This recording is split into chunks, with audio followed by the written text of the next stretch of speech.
Predict the future. The best way to predict the future is to invent it. Think about the opportunity that will provide.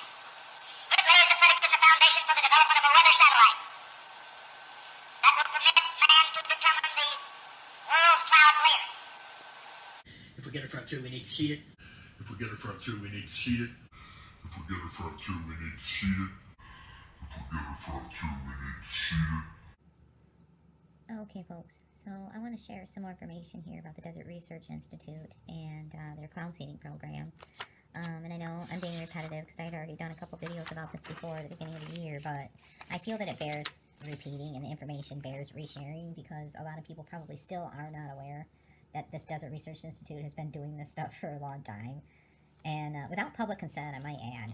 So, and again, I had already covered the Utah Cloud Seeding Company as well, and their history, and that's in probably in the special features. If you go to my playlists, there's a playlist created, special features, and there's at least 2 or 3 different videos there that I did concerning the Utah Cloud Seeding Company as well, and their operations, and their efforts to augment the snowpack in the Rockies. They've been providing fake snow throughout the Rockies for decades, and pretty much everything that runs off down to the east, and everything that drifts off through the air, it's pretty much affected the entire U.S. because they've been doing it long enough that they've been pretty much affecting weather patterns and affecting every, space, every airspace across the country by now. And this Desert Research Institute really isn't any different as far as that's concerned, because everything that they do eventually gets spreads out. It just all spreads out across the planet. This was what they were trying to convince us of back during COVID, which was actually probably one of the only truths and only thing that was introduced throughout the whole pandemic that would be consistent with facts is that, all of this stuff actually does spread out over the surface of the planet, and it does have an effect over the entire plane. And we live at ground zero when it comes to this stuff at this point, because they've been doing it long enough that they've toxified our water tables and our lakes. Everything is just really incredibly deep when it comes to how long it's been going on and how ignorant people have been to the facts. And it's so baffling to me how so many people are more willing to believe some silly little science fiction tale and then call the facts conspiracy theories. Anyway, this is for the Desert Research Institute. And then I also want to share a little bit of information too about xeriscaping. And this is yet again another one of those recommended guidebooks offered back through the 80s, coming from a global international group that has been meant to intentionally destroy our natural resources, pretty much from the inside out, because they developed these guidelines and these guidebooks, and then they implemented this, and they created this type of a culture around xeriscaping. Then it spread. It's like, look at the results. Really, look at the data and look at the information. Truly, look at the weather reports, and you'll see that this has been a direct result that has caused drought, caused landslides, mudslides, flash flooding. Because when you remove all of your sponges, you remove your water, and over a period of time, eventually you just dry out completely. And that's what they're doing here. It's intentional. And I'm seeing more and more green spaces disappearing around us. It's absolutely disheartening. It really is. Anyway, I want to go into a little bit of that too, but I want to get back here to this Desert Research Institute and their history, just in case anybody isn't familiar with it. During the early 1960s, scientists from the Desert Research Institute helped to pioneer the science of wintertime cloud seeding, developing research-based methods for increasing winter snowpack and subsequent snowmelt runoff across mountainous regions of the western U.S. So they've been doing that since the 60s. And they created a market for it too, because they have ski resorts and shit up there on those peaks too. Since the DRI cloud seeding research program's early days, our team of experts has conducted continuous research and development to create time-tested cloud seeding methods that are proven to enhance snowfall from winter storms. You don't say. I thought it was all just a conspiracy theory, though. DRI's cloud seeding projects are conducted in an environmentally safe manner, increasing the precipitation formation efficiencies of passing clouds to support the water needs of local communities and ecosystems. In other words, seeding clouds. You see a storm front, you need to seed it, according to Mr. Go Catch Ya. Yeah. DRI's team of scientists and technicians work year-round to design, maintain, and operate successful cloud seeding projects for state, local, and federal partner agencies. During the 2022-23 winter season, November to May, DRI will conduct cloud seeding research and operations in 6 mountainous ranges, including the Lake Tahoe Basin, California, Nevada, Spring Mountains, Nevada, Ruby Mountains, Nevada, Santa Rosa Mountains, Nevada, the San Juan Mountains in Colorado, and in the upper Colorado River headwaters region along the Continental Divide in northern Colorado. DRI cloud seeding generators will also be operated over the Grand Mesa in western Colorado. So there you go, folks. They don't even bother getting approval from the public, but they'll ask for money. They'll ask for $1.2 million to do this to us, all the way around us, and they've already been doing it. I already said that they were before. In fact, I've got videos from the last 6 months or so. Them time-lapse videos aimed off towards Mount Charleston. Any of the videos that say Vegas Valley West skies, that show the Mount Charleston mountain peak and the Red Rock peaks off to the west, I've captured what clearly looks like a seeding operation. And then, yeah, there's a video called Cloud Seeding Vomit, because you can clearly see in the time-lapse video over the course of the day the little areas where they are actually injecting little missiles into the sky as well. And then you see it just vomit this nasty, gray, black, just disgusting rain that dumped on us. And did we approve of that? Did we consent? They don't give a shit. They want your $1.2 million though, right? In addition to designing and conducting cloud seeding projects for specific partner agencies, DRI's team monitors the results of cloud seeding operations via a network of precipitation stations. Oh, you don't say. The team is also actively involved in sub-freezing cloud physics research. Really? I wonder if that's got anything to do with the gorilla hail in Texas.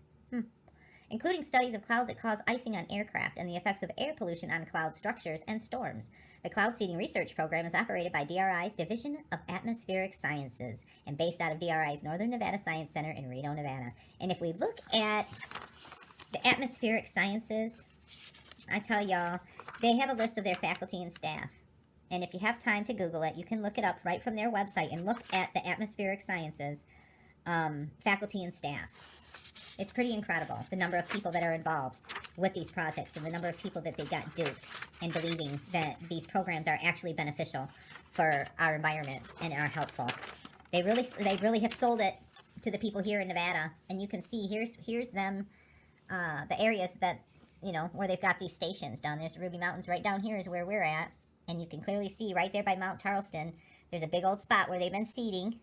And now, when you're viewing those videos and stuff, the camera's going to be just on the other side of that little dot right in there. So when I'm aiming that camera off in that direction, I know damn well I've captured their seeding operations from the Desert Research Institute in my videos. And I didn't even have to, you know, look up and find this information on it to know. I could just look at the video and tell, yeah, that's being influenced. And that dumped on us. And then that dumped into the Lake Mead as well. And you know what's going to happen? They've been doing all kinds of building and stuff up here on Black Mountain. This is where, like, Horizon Ridge and Black Mountain area is. If they continue to seed that, guess what's going to happen to all of those houses they got built up there?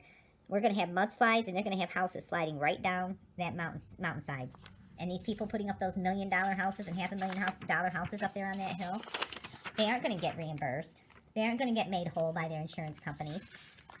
Because of this agency here decided that they wanted to seed a storm front coming in and it got a little bit out of control. They aren't going to take responsibility for that.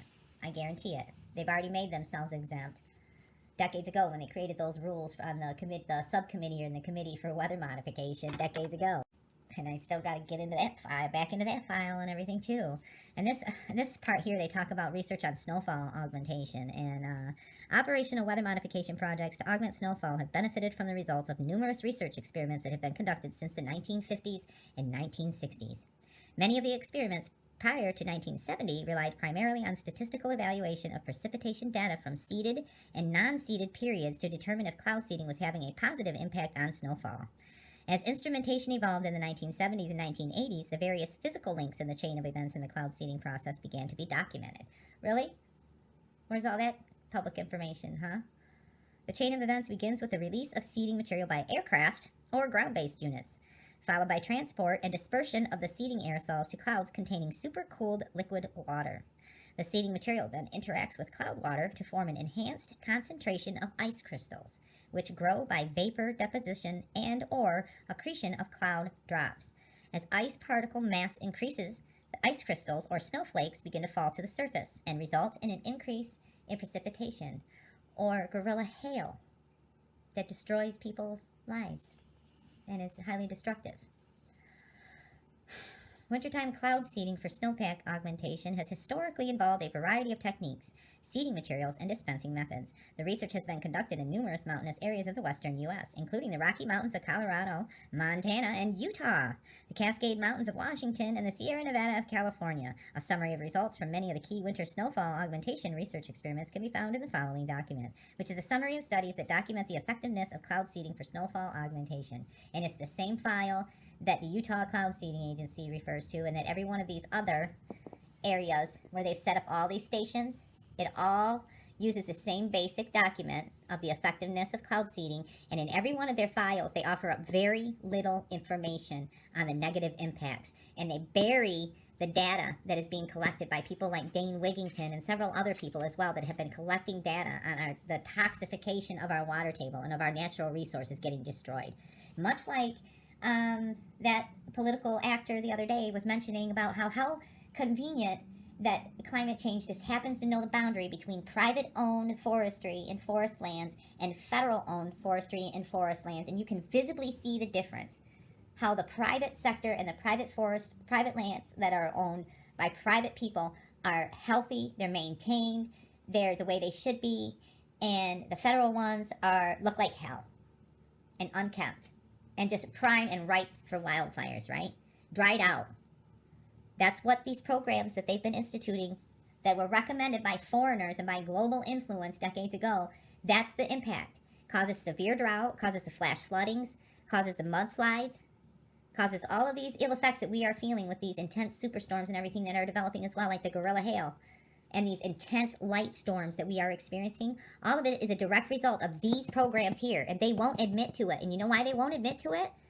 Because at this point, they actually believe they have control of it. And ultimately, they never will. They'll have the illusion that they do because they can create these systems, and then when they go to put out warnings, they can just do that through NOAA, right? Which is what they do, which is what I want to get to. What section was that in?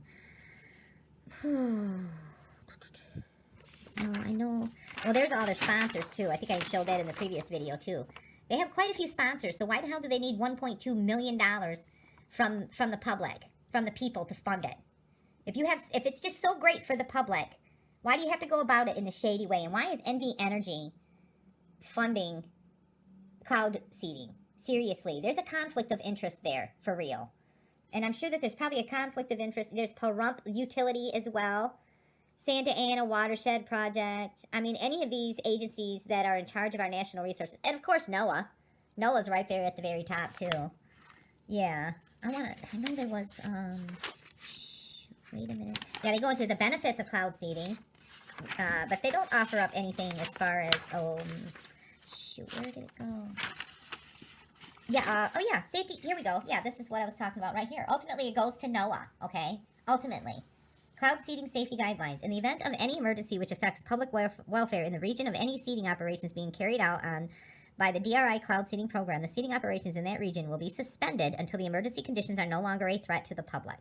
Right, so you create the chaos and you create the situation, and then when it gets a little bit rough, you back off and hope that Mother Nature doesn't respond in a more violent way, right? Yeah. Seeding suspensions are generally expected to occur due to one or more of the following conditions. A, when an extreme avalanche danger exists as determined by the U.S. Forest Service. B, when the National Weather Service forecasts a warm winter storm, freezing level less than 8,000 feet, with possibility of considerable rain at the higher elevations, which might lead to local flooding.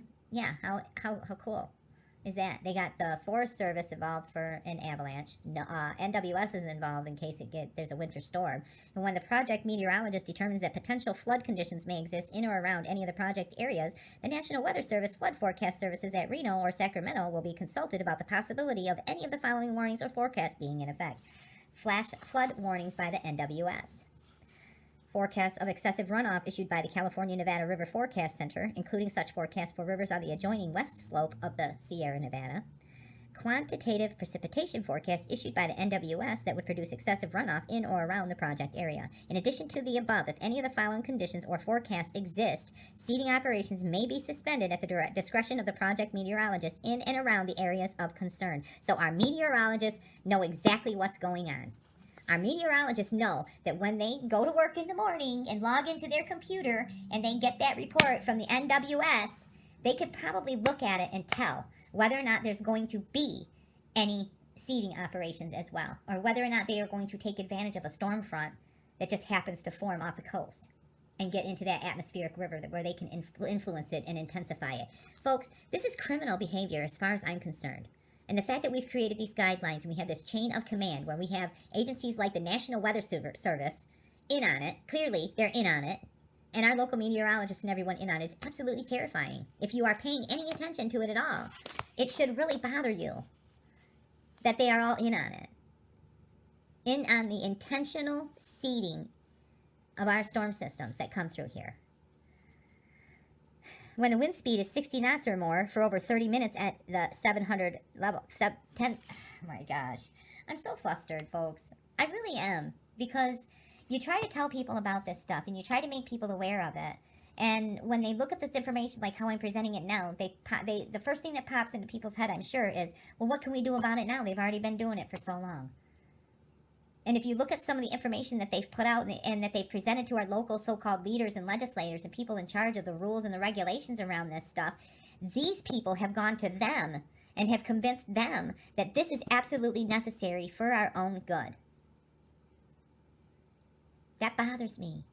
I don't even know. It bothers me on such a degree that I can't even express it, okay? Ugh. For monitoring purposes in the western part of Nevada, winds measured at Slide Mountain, 9,650 feet, are considered equivalent to the same level winds. The Reno and Elko upper air soundings can also be used to monitor this criterion, as can the Doppler winds from the Reno and Elko NEXRAD radars. There's NEXRAD radars all the way around us as well, which they can control, they can amp up, and they can make these systems even worse. And, you know, when you try to go to these, click on these links, they're 404. If you want to find additional data from these weather stations, the majority of the time they're not up and running, and they're 404 right now to find additional information. And I think it's bothersome. It's bothersome that they're allowed to continue with these projects and stuff. But and I mean, this was in 2019 and 20, where they were allowed to go ahead and seed without public consent. Here's the Walker Basin Cloud Seeding Program. They claim it never started, but you know damn well they were. I know damn well they were. Same thing with this one here. Spring Mountains, they claim not started, but bullshit. I call bullshit. It's the Carson Basin. And actually, this was another one. This is 404. You can't find any more information on it. The Ruby Mountains, they claimed it didn't start. Bullshit. Well, I mean, we already know. They already said they want, you know, $1.2 million for the next 2 years. So, you know, and they already got those ignorant tools convinced that we need to do it, right? The next storm front coming through, we need to seed it. Cloud Seeding Equipment and Services. The DRI Cloud Seeding Program is operated by the Desert Research Institute Division of Atmospheric Sciences, located in the Northern Nevada Science Center, Reno, Nevada. The project has 24-hour access to a broad base of National Weather Service weather data through Unidata. There you go with the National Weather Service again. A program managed by the University Corporation for Atmospheric Research, UCARN. The data are received by the Western Regional Climate Center at DRI and are available through the WRCC website, which is very rarely up and running, at least to the public. In addition to the above NWS data products supplied through Unidata and other sources, the data from remote weather stations on Slide Mountain, Ward Peak, the Squaw Valley, and Alpine Meadow ski resorts on Conway Summit and at sites near the Ruby Mountains, Tuscarora, Nevada, and the Wasatch Mountains are continuously available through the internet or telephone modem at the NNSC. Bullshit. Data from the Bureau of Land Management, RAWS network, the Natural Resource Conservation Service, SNOWTEL network, and from a local NWS hydrometeorological network are available through the WRCC on a near real-time basis. Bullshit. The DRI Cloud Seeding Program maintains its own webpage with the bulk of these weather data links. The DRI meteorologists will also confer directly with National Weather Service forecasters and National Forest Service staff when flood or avalanche potential exists in any of the project areas. Oh, so they're willing to communicate with the professionals and give us a warning, right? Right. How often do you hear your weathermen or your meteorologists when they're giving you the forecast telling you that, well, they're going to be firing up those cloud seeding generators up there on that mountain today, so we can expect a little more moisture making its way down into the valley. Never heard it. Never heard them utter anything like that. In fact, they would probably still emphatically deny that it happens if I were to try to contact any of them. And this is another file that came from them as well that just... It's fluff. A lot of the stuff that they've presented to our so-called leaders and those in charge of making the decisions on our behalf, as our so-called representatives, have been pitched a bunch of crap and nonsense and propaganda that is meant to ultimately get us to destroy and deplete our natural resources and poison and toxify our environment intentionally. It's like the bad guys are just getting us to do the dirty work for them. They gave us the programs, they gave us the data, and they've given us the global guidelines and everything for it, right? And now remember, they say they use silver iodide, right? Well, yeah, let's just look at silver iodide in the safety data sheet for silver iodide, which is what they claim that they use, right? There's your product name, silver iodide, relevant identified uses of the substance, scientific research and development. Let's just look at this hazardous identification here, okay? Emergency overview. Appearance, light yellow solid. Caution, with an exclamation point. May cause eye and skin irritation. May cause respiratory and digestive tract irritation. Light sensitive. May cause reproductive and fetal effects. Oh, you don't say.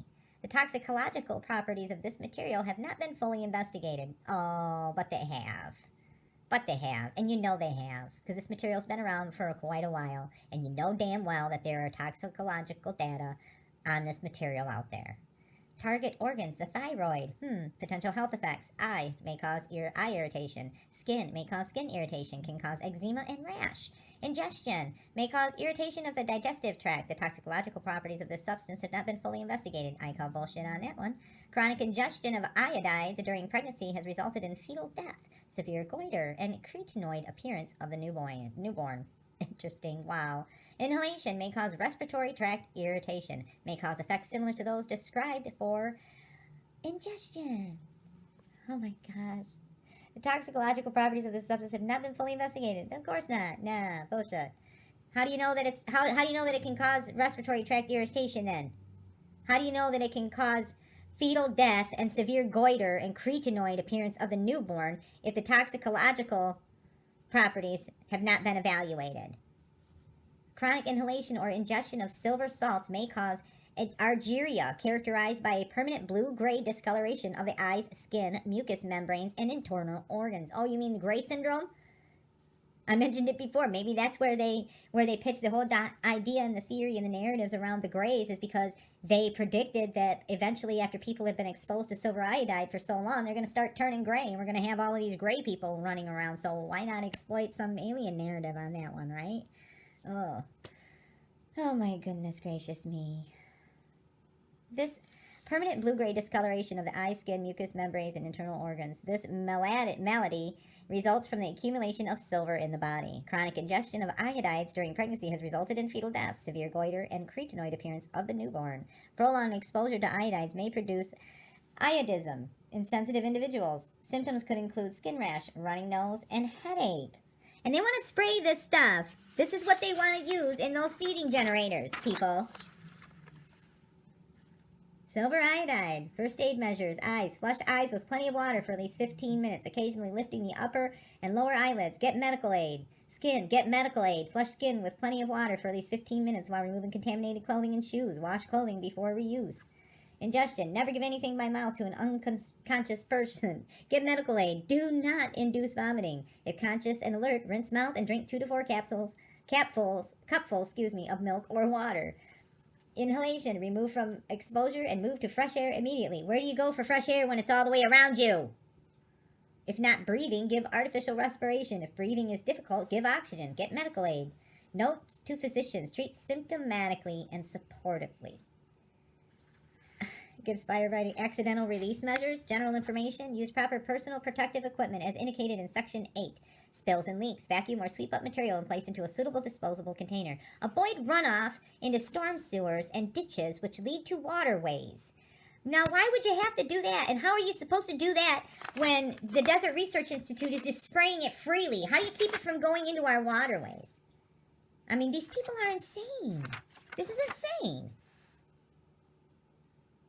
Clean up spills immediately, observing precautions in the protective equipment section. Avoid generating dusty conditions. Really, we get pretty dusty and windy around here. What happens when this dust dries, right? Handling. Wash thoroughly after handling. Remove contaminated clothing and wash before reuse. Use with adequate ventilation. Minimize dust generation and accumulation. Avoid contact with eyes, skin, and clothing. Keep container tightly closed. Avoid ingestion and inhalation. Store. I mean, come on. This is what they want to spray. This is what the Desert Research Institute wants $1.2 million of taxpayer money to spray us with this shit. Are you okay with that? Does that sound okay with you? You good? Because I'm not. It's a little unsettling. The liberties that they have taken and the influence that these global guidelines have had here and what it is causing. Okay, I'm going to have to take a little bit of a break and there'll be more to come because I definitely want to go into more about this xeriscaping and I want to try to get out and about, maybe take the dog for a walk and show some of the areas around here where they have removed the green spaces and it looks like hell. It looks like it's primed and ready to go for wildfires, primed and ready to go for flash flooding. I mean, and they're getting people to do it to us. They're getting people to do it to ourselves. It's just frustrating. I need a little break. But there's definitely more to come. I want to present more information on this if anybody is interested. And then I also have a couple of other files too. This was an interesting presentation that I came across as well from the Sun Street Energy Group. It talks about tax credits concerning going solar and the incentives that Nevada is offering up to these groups to go solar, which is probably why I'm seeing more and more of these solar panels popping up on people's houses, which is going to help facilitate even more drought. And additionally, which will help facilitate them with their efforts to control and direct energy around the valley here. These people are so stupid and ignorant. Thank you for watching. Please stay tuned. Know that I appreciate it. Predict the future. The best way to predict the future is to invent it. It calls for us taking the steps now that will make us no longer second in space and in science. It lays the predicate and the foundation for a space communication satellite that will permit the people of the world to see one television program at the same time throughout the world. Think about that kind of communication and think about the opportunity that will provide. It lays the predicate and the foundation for the development of a weather satellite that will permit man to determine the world's cloud layer and ultimately to control the weather, and he who controls the weather will control the world. To control the weather, to control the weather, to control the weather, to control the weather, to control the weather, control the world, control the world, control the world, control the world. If we get a front two, we need to seat it. If we get a front two, we need to seat it. If we get a front two, we need to seat it. If we get a front two, we need to seat it.